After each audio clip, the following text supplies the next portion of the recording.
Անցյալ դարի 80-ական թվականների կեսերին նկարահանվել է իմ ամենասիրելի մուլտֆիլմը։ Ֆիլմի հերոսը Նաղաշը անցնում է շատ դժվարությունների միջով և վերադառնում հայրենի գյուղ։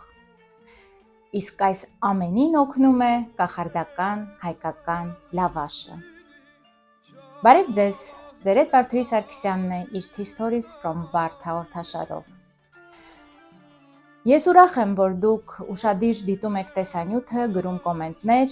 իսկ իմ այս ամբողջ հաղորդաշարը ստեղծված է, որպեսզի թեման բարձրացնեմ, ուսումնասիրեմ և միասին գտնենք բացատրություններ, տանք հարցերի պատասխաններ, այնպես որ այսօր էլ ես սպասում եմ ձեր կոմենտներին։ Այսօր մենք խոսելու ենք հայկական լավաշի մասին, լավաշի, որ ամեն օր մեր սեղաններին է, իսկ ինչ գիտենք մենք դրա մասին։ Սկսեմ սկզբից։ ՅՈՒՆԵՍԿՕ-ն ունի ոչ նյութական մարդկային արժեքների սահմանված ցանկ, որի մեջ ներառված են 51 անուն հայկական օբյեկտ։ Սկսած հայկական քոչարից, վերջացրած մեր տառատեսակով, որը մշակութային արժեք է և իր ուրույն տեղն ունի մեր կյանքում։ Բայց այս մասին ես կխոսեմ, երբ այս տեսանյութը հավաքի 10,000 դիտում, առանձին կանդրադառնամ այդ 51 անուններին։ Այսօր խոսելու եմ միայն լավաշից։ 2013 թվականին մեր արտաքին գործերի նախարարությունը մշակույթի նախարարության հետ ներկայացրեց լավաշը ճանաչել որպես ոչ նյութական արժեք ՅՈՒՆԵՍԿՕ-ի կողմից։ Սա բարձր բաստիոն է, սա աշխարհում ճանաչված անուն է։ Եվ 14-ին ՅՈՒՆԵՍԿՕ-ն մեր լավաշը ճանաչեց, լավաշի անունը, լավաշի պատրաստման եղանակը և նրա տեղն ու դերը մեր կյանքում որպես ոչ նյութական արժեք։ Իսկ լավաշի պատմությունը սկսվում է մեր թվարկությունից առաջ 3-ից 2-րդ հազարամյակներում հայերի մոտ։ Գտնվել են ցորենի գարու պաշարներ, որոնք որ բացահայտ ցույց են տալիս, որ այդ ժամանակաշրջանում հայերը ցորենն ու գարին օգտագործել են հենց հաց թխելու համար։ Ու կան կարասներում, շտեմարաններում պահպանված պաշարներ, անգամ հայտնաբերվել են տներում առանձին հորեր, որոնց մեջ որ տեսանելի է, որ պահպանվել է հենց այդ հացահատիկը։ Հացահատիկը հասունանալուց հետո կապվում էին կենաց ծառեր, դրանք այսօր մենք հանդիպում ենք ծաղկազարդի օրերին, ցորենի կապեր են, ծառի տեսքով, իսկ ինքը կենաց ծառը հենց պտղաբերության, առատության, հավերժության, նոր կյանքի սկիզբ է։ Դրանք անպայման օրհնվում էին ու նոր դրանից հետո կարող էին ցորենը աղալ, խմոր պատրաստել և լավաշ թխել։ Իսկ լավաշ թխելը դարեդար մեզ համար եղել է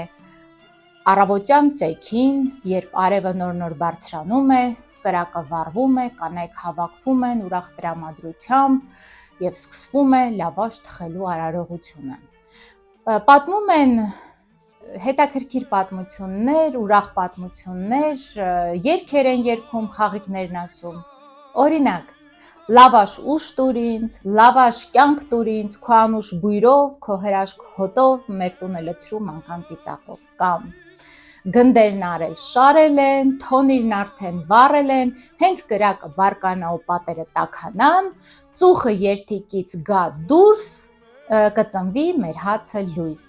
Ու այսպիսի երգերով, խաղիկներով, ուրախ պատմություններով կանայք հավաքված թխել են հացը։ Այսպիսով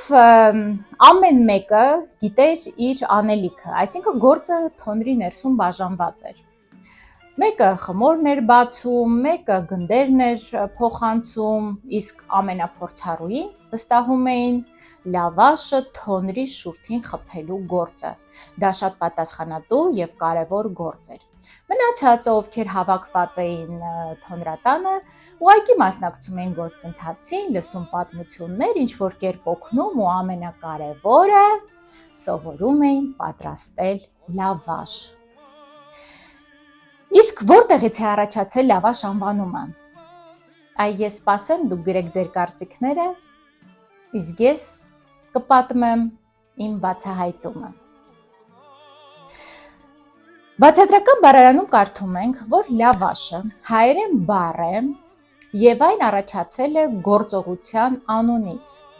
Երբ որ մենք խմորը բացում ենք, այն պիտի լավ քաշել եւ այդ լավ քաշած հացը կոչվում է լավ քաշած, լավաշ, լավ քաշ, լավաշ։ Ու այսօր այն խորհուրդ ունի, ընդհանրապես հացը մեծ խորհուրդ ունի մեր ժողովրդի պատմության մեջ։ Մենք ասում ենք, մենք գնում ենք հաց ուտելու, ու երբ ես բառակապակցությունը թարգմանում ես օտարերկրացիներին բառացի, նրանք զարմանում են, որ մենք չենք ճաշում, մենք հաց ենք ուտում։ Կամ ասում են հացով մարդ, կամ ասում են տանդ հացը չպակասի, կամ մենք ասում ենք, եթե ուզում ես մարդուն ճանաչես, նրա հետ հաց կիսի։ Կամ այ հիշեցի մուլտֆիլմի Նաղաշի մեջ, կախարդական լավաշի մեջ, երբ ճամփորդ պապը Նաղաշին ասում է այ լավաշդ պակասեց որդիս, որովհետև քո կրտինքով չէր այն պատրաստված։ Էլ չասեմ, որ բոլորս մեծացել ենք Սասունցի Դավիթ էպոսի տողերով հանրահայտ, հացն ու գինին, տեր կենթանին, որոնք անընդհատ կրկնվում են էպոսի շրջանակներում։ Այսպիսով կանայք հավաքվում էին հաց թխելու, այդ արարողությունը տևում էր ոչ մի օր, լինում էր 2 օր եւ ավել։ Ես ամբողջ այս օրերը տոն էին, ուրախ հանդիպումներ էին, երգով, ծիծաղով, պատմություններով, իսկ թոնրատունը, թոնիրն ու թոնրատունը, թոնիրը սուրբ էր, թոնրատունը սրբավայր, եւ անգամ եթե կրակ չկար թոնիրում եւ հաց չէր թխվում, թոնրի կողքը երբեք չէր կարելի վատ բառեր ասել կամ առավել եւս կռվել։ Իսկ տղամարդկանց դերը այստեղ չկար, տղամարդիկ հեռու էին մնում հաց թխելու օրին թոնրատնից, այդ մասին ես կպատմեմ մի փոքր ուշ եւ կբացատրեմ, թե ինչու էր այդպես։ Հացը ուներ, հաց թխելու այս ամբողջ գործընթացը ուներ 7 խորհուրդ, սկսած ցորեն նաղալ, ցորենը մաղել, խմոր պատրաստել, աղը լցնել, գնդերի բաժանել, հացը թխել եւ շարել, չորացնել։ Այս ամբողջը հաց թխելու խորհուրդն էր, որը կյանքի շարունակության խորհրդանիշ է մեզ հայերի համար եւ մեր պատմությունը։ Հիմա անդրադառնամ թոնրին, ինչպես այդ կրակը հասավ մեզ, ինչպես մենք սկսեցինք լավաշ թխել։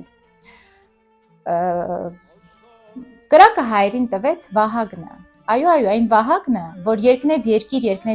երկնեց եւ ծովընծիրանի եւ նա ծնվեց։ Եվ նա պիտի կրակը տար հայերին եւ տղամարդկան սովորեցներ թոնիր պատրաստել, իսկ կանանց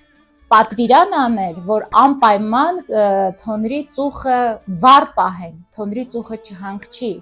Այսօր էլ մենք իրար բարեմաղթանք ենք չի անում, թոնրի ծուխը չհանգչի։ Դա կանանց առաքելությունն էր։ Դրա համար կանայք են հավաքվում հաց թխելու։ Դրա համար հաց թխելուց հետո, երբ թոնիրը սառում է,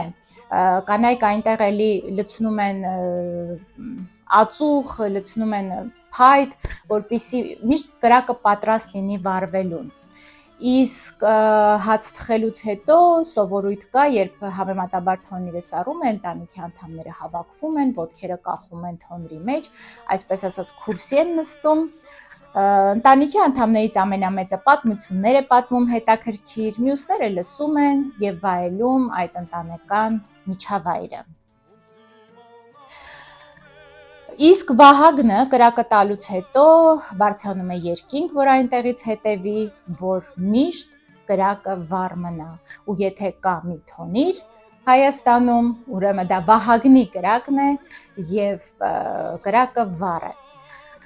Թոնրի այս տեսակը կա նաև այլ ժողովուրդների մեջ, բայց մեր հայկականը առանձնանում է գետնափոր լինելով եւ կլոր տեսքով։ Սա իհարկե դեռ արևի պաշտամունքն է, հեթանոսությունից եկած եւ մենք այն պահպանել բերել ենք մինչ օրս։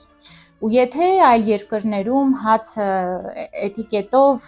դրված է, ասենք, առանձին հացամանի մեջ, անպայման ձախ կողմում, հիշեք, որտեղ ես նկատել եմ, որ հաճախ կողքինի հացից են օգտվում, սեղանի վրա, եթե էտիկետից անգամ ոչինչ չգիտեք, հիշում ենք, որ ընդհանուր առմամբ մեր սեղանի վրայի տարածությունը մեր դիմացի տարածությունն է։ աչում բաժակներն են, ձախում հացի ափսեն է։ Իսկ մենք, մեր ժողովրդական ավանդության համաձայն, մենք վերցնում ենք լավաշը, կտրում այն, սիրուն բրդուճ սարքում, պանիրը դնում մեջը ու բոլորս վայելում, ու սա մեր հայկական ավանդույթն է։ Սա չի ենթարկվում ոչ մի էտիկետի, այսինքն մենք լավաշը ուտում ենք բրդուճով։ Լավաշը մեր հայկական պատմության մեջ ունի նաև այսպես ուժ, երբ որ տղան հեռանում էր տնից, կար այսպիսի սովորություն, որ մայրերը անպայման լավաշ էին թխում, դնում խուրջինները։ Սա ոչ միայն պաշտպանում էր սովից, այլ ինչպես մեր մուլտֆիլմի մեջ Նաղաշին պաշտպանում էր չարիքից եւ հետ բերում տնից հեռացածին հայրենի տուն։ Ու այս ավանդույթը մենք մինչև վերջերս պահպանել ենք, երևի ոմանք հիմա էլ պահպանում են, տնից հեռացողի խուրջինի մեջ, պայուսակի մեջ անպայման դնում ենք լավաշ չորացրած մոր ձեռքով, ի պաշտպանություն, այս խորհուրդը նաև կա մեր հարսանիքի արարողությունների ժամանակ, երբ մենք հարսի փեսայուսին լավաշ ենք գցում, լավաշը պտղաբերության, նոր կյանքի, առատության խորհրդանիշ է։ Այս մասին, հարսանիքի արարողությունների մասին, ես ունեմ առանձին տեսանյութ հավաքած 10,000 դիտում, անպայման դիտեք, հետաքրքիր է։ Իսկ նորածինների վրա մենք էլի նրանց չարիքից պաշտպանելու համար լավաշ ենք գցում,